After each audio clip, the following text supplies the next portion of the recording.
Bélier de combat. Ce n'était pas une tâche facile de couler un navire dans les siècles avant l'invention du canon, mais les anciennes armées ont trouvé des moyens de le faire. Pour les Romains, c'était une idée volée à leurs ennemis de Carthage. En septembre 2021, des archéologues marins ont localisé une collection de grands béliers de bronze au fond de la mer près de l'île de Sicile.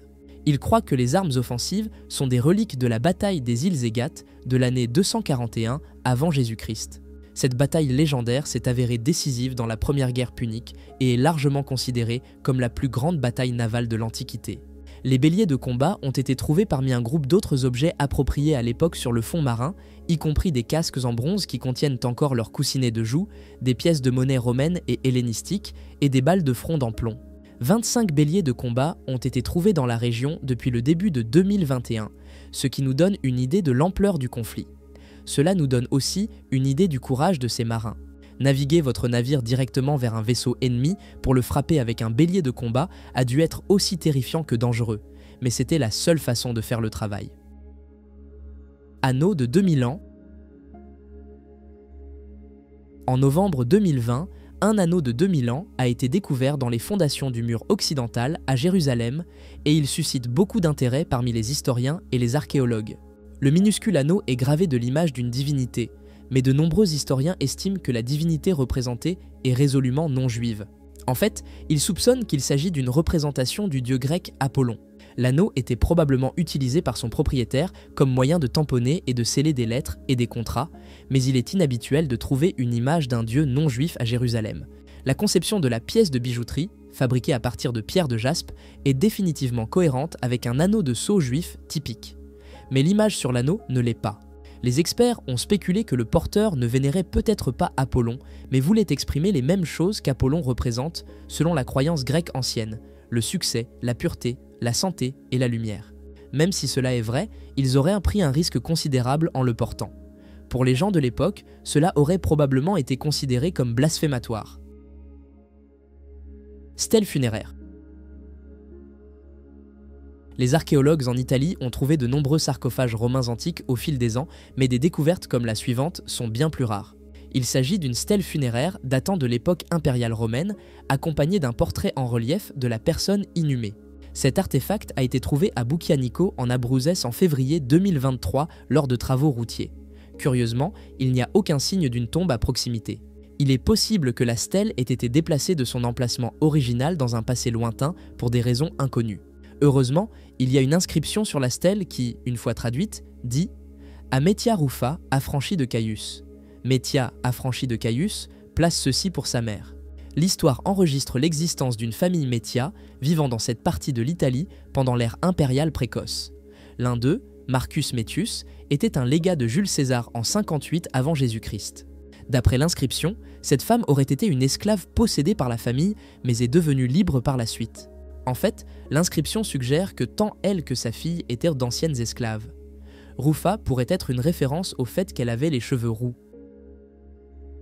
Origine des tatouages. Les tatouages sont plus à la mode dans la plupart des régions du monde maintenant qu'ils ne l'ont été depuis des décennies, mais nous ne sommes pas sûrs que ce serait le cas si les gens devaient encore obtenir leur tatouage via la méthode qui était utilisée en Amérique du Nord il y a 2000 ans. Cet appareil épineux, qui est en stockage à l'Université d'État de Washington, était probablement douloureux à appliquer sur la peau. Il est fait d'épines de cactus de poire attachées à une poignée en bois et enveloppées dans une feuille de yucca, et il était utilisé pour tatouer les pueblos qui vivaient autrefois dans ce qui est maintenant le sud-est de l'Utah. Ce qui est curieux, c'est qu'aucune preuve de tatouage n'a été trouvée sur la peau ou les os de tous les corps anciens de pueblos localisés jusqu'à présent, ni aucune mention de tatouage dans les quelques enregistrements écrits ou dessinés que nous avons de leur culture. Nous savons que les anciens peuples d'Amérique du Nord avaient des tatouages, cependant, à cause d'autres outils à base de cactus trouvés dans des endroits comme le Nouveau-Mexique et l'Arizona. Dans ces cas, cependant, les outils ont été fabriqués plus de 1000 ans après celui-ci. Nous nous demandons si les gens se faisaient tatouer des étoiles, des roses, des crânes et des symboles chinois même à cette époque. Signe d'argent. Le château Barnard est devenu célèbre en Angleterre en 2020 à cause d'une déclaration absurde faite par un fonctionnaire du gouvernement sur la raison pour laquelle il avait été pris en train de violer les conditions du confinement. En réalité, il devrait être plus célèbre pour être le lieu où l'on trouve un automate unique en son genre, connu sous le nom de cygne d'argent, qui se trouve à l'intérieur du musée Bauhaus du château. Cygne d'argent est une description parfaitement exacte de l'apparence de l'artefact, mais cela ne lui rend pas vraiment justice. Le fondateur du musée, John Bowes, a acheté l'automate à un bijoutier à Paris en 1872. Il est de taille réelle, actionné par un mécanisme d'horlogerie, contient une boîte à musique et repose sur un lit de tiges de verre et de perles conçu pour ressembler à un ruisseau scintillant. Lorsque son mécanisme est remonté, la musique joue et les tiges de verre dans le ruisseau tournent, créant ainsi l'illusion de mouvement. En même temps, le cygne se toilette et tourne la tête de côté et d'autre avant de se pencher pour attraper des poissons nageant dans le ruisseau. On pense que le cygne a été construit par James Cox et John Joseph Merlin en 1773 et a passé du temps à Londres avant d'être vendu aux marchands parisiens. À l'origine, il avait une chute d'eau derrière lui, mais elle a été volée tandis que le cygne était exposé au XIXe siècle. Odin de Lègre. Parfois, le nom d'un artefact peut vous dire presque tout ce que vous devez savoir à son sujet. Prenons l'exemple d'Odin de Lègre. Il est supposé être une figurine d'Odin, et elle a été trouvée dans la ville danoise de Lègre sur l'île de Zélande en 2009. Cependant, il y a plus que cela. La plupart des experts s'accordent à dire que la minuscule figurine en argent fondu a été fabriquée quelque part vers le début du Xe siècle. Ce sur quoi ils ne peuvent pas se mettre d'accord, cependant, est de savoir si elle représente effectivement Odin ou non. Le nom est resté parce que l'excavateur qui a trouvé la pièce croit qu'il s'agit d'Odin assis sur son trône, flanqué de ses corbeaux, Munin et Hugin. Cependant, certains chercheurs soulignent que la figure porte une robe viking typiquement féminine du Xe siècle. Les Vikings n'auraient pas dépeint Odin portant des vêtements de femme. Cela signifie que cela pourrait être l'épouse d'Odin, Frigg, ou peut-être la déesse Freyja. Une figurine différente trouvée dans le sud de la Suède il y a de nombreuses années ressemble plus qu'un peu à celle-ci, mais est communément acceptée comme représentant Freyja. Plus récemment, il y a même eu des spéculations selon lesquelles, plutôt qu'un dieu viking du Xe siècle, il s'agirait en réalité d'une représentation d'un évêque chrétien. Cuillère de la tête de mort. Continuons avec quelque chose de fantaisiste, mais aussi un peu macabre, les cuillères de la mort du Yorkshire. Ces instruments de restauration particuliers datent du XVIIe siècle. Malgré leur apparence sinistre, les experts pensent qu'ils étaient surtout donnés comme cadeau de baptême à une famille du Yorkshire en Angleterre. Chacune des cuillères porte des crânes gravés en haut de leur tige et est gravé du message « Vivre pour mourir » d'un côté et « Mourir pour vivre » de l'autre. Le nom correct pour des cuillères comme celle-ci est cuillère de la tête de mort. Elles sont brièvement devenues à la mode au milieu du XVIIe siècle dans cette partie de l'Angleterre et sont associées à une famille connue sous le nom des Stricklands de Boynton Hall. Ils étaient des propriétaires terriens aisés de l'époque et sont crédités d'avoir introduit la dinde en Angleterre au XVIe siècle. Récemment, l'historien David Constable a comparé l'année de création de chaque cuillère au registre de naissance de la famille Strickland et a trouvé qu'elles correspondent parfaitement. On pourrait dire que les nouveaux Strickland naissaient littéralement avec une cuillère en argent dans la bouche, ou du moins une pour manger lors de leur baptême. Épée ancienne chinoise. Trouver une épée ancienne en Chine est un événement notable pour un archéologue, mais ce n'est pas nécessairement rare. C'est un pays de milliers de guerriers anciens, et beaucoup d'entre eux sont allés dans leurs tombes avec leurs armes à leur côté. Ce qui rend cette épée particulière, qui a été découverte dans une tombe dans la ville chinoise de Xinyang en janvier 2017, si spéciale, c'est le fait qu'elle a été récupérée dans un état si bon qu'elle brille encore à la lumière. C'est malgré le fait que la lame ait plus de 2300 ans. Elle doit en partie son état de conservation presque parfait au fait qu'elle a passé tout ce temps dans son fourreau dans une tombe fraîche, sèche et non perturbée. Il est probable qu'elle appartenait à un guerrier qui a vécu et combattu pendant l'ère des États en guerre, qui a duré de 475 avant Jésus-Christ à 221 avant Jésus-Christ. Le fourreau n'est pas en aussi bon état, mais le travail du fourreau est de protéger l'épée, et il a admirablement rempli ce brief. Après un peu de nettoyage délicat et de travail de conservation, la lame a depuis été exposée dans un musée de la ville. Coffret de Bimaran. Le soldat de la Compagnie britannique des Indes orientales, James Lewis, menait une double vie au XIXe siècle. Il était également connu sous le nom de Charles Masson et, sous cette identité, il était un archéologue renommé.